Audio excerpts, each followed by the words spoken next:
Hello, everyone. In the middle of massive deadly strikes by Russia against Ukrainian civilians, both Ukrainian military and specifically Ukrainian military intelligence continues working overtime.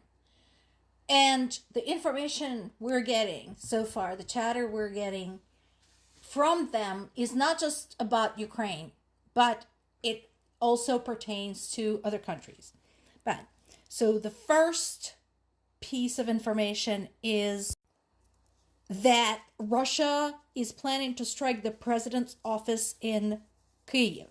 There was a terrible attack in Kyiv just today. And they have been, pummeling Kyiv quite a lot. So what they're looking at, and again, this is based on the information from Ukrainian intelligence, is that they're targeting decision-making centers in total.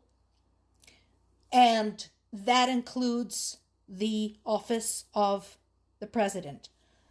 Now, these folks take the information very seriously, which they completely should.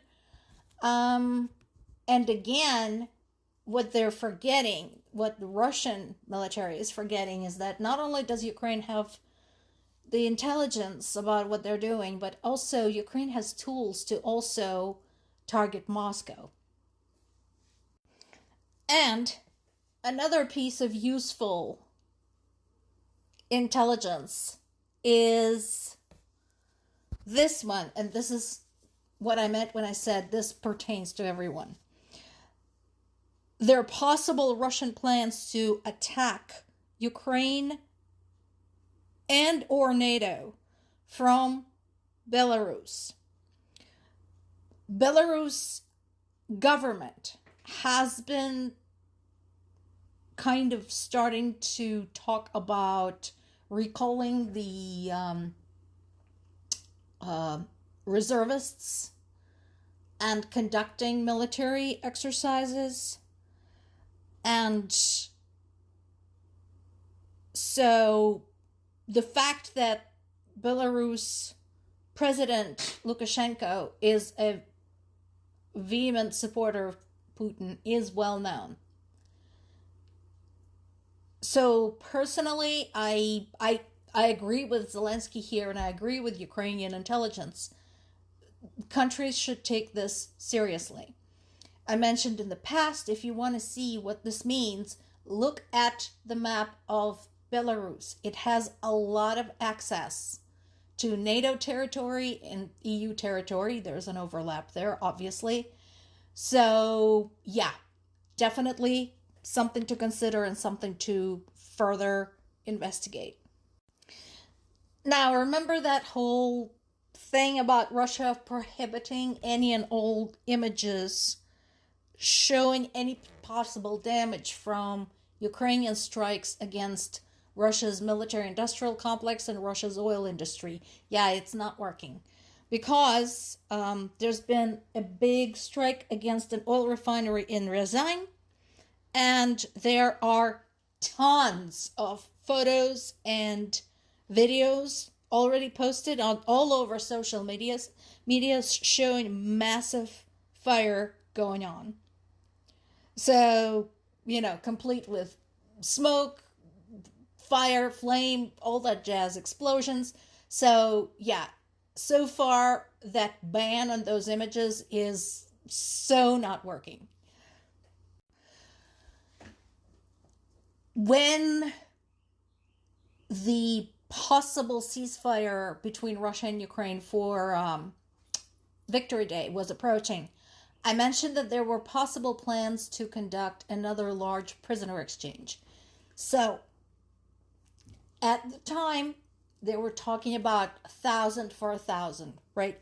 So, they're not doing all of it at once, it looks like. So far, they did 205. So, 205 Ukrainian POWs came home, and they sent back 205 Russian POWs.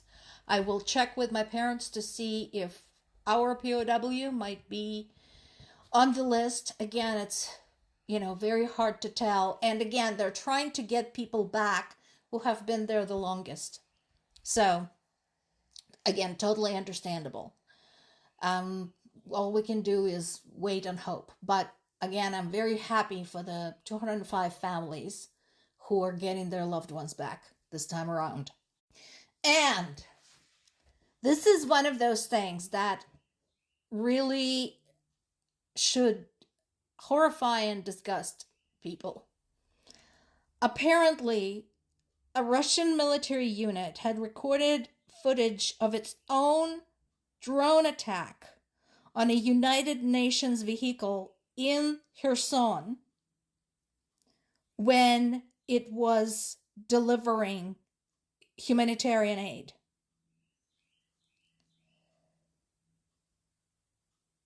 So this was reported yesterday.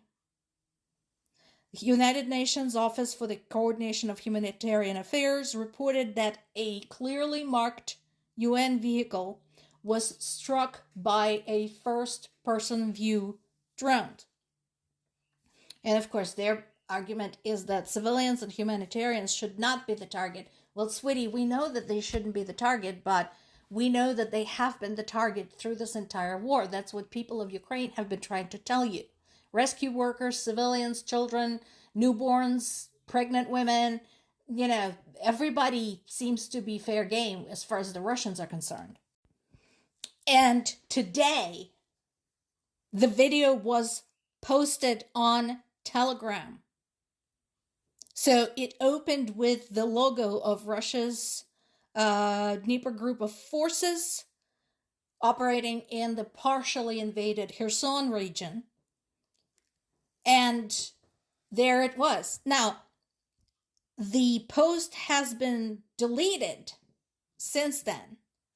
But you know how it works. Once you post something on the internet these days, you can't just make it disappear, because before it was deleted, it was all over Russian social media, particularly pro-Russian sites, and it got picked up by a Ukrainian blogger and volunteer.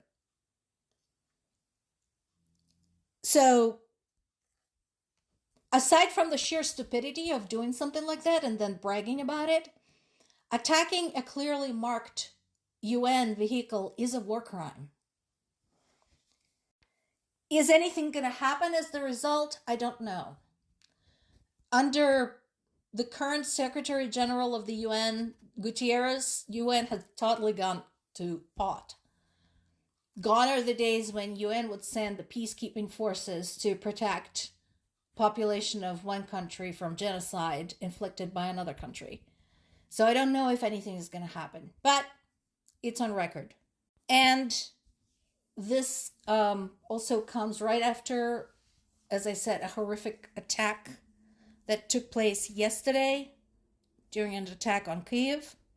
And it is now yet another day of mourning. Zelensky paid respects to the victims. There were 24, including 3 children. And again, an apartment building was struck. It was not a military anything. And of course, Russians will just say that they have accomplished all the necessary, goals for this attack. There's still rescue workers on the scene. There's always some slight hope that somebody might be found alive under the rubble. We'll see. And I like this quote. Again, not a huge fan of Zelensky, but I like this quote. The world must remember the price Ukraine pays every day to prevent Russian aggression from spreading to other nations. Amen. More to come.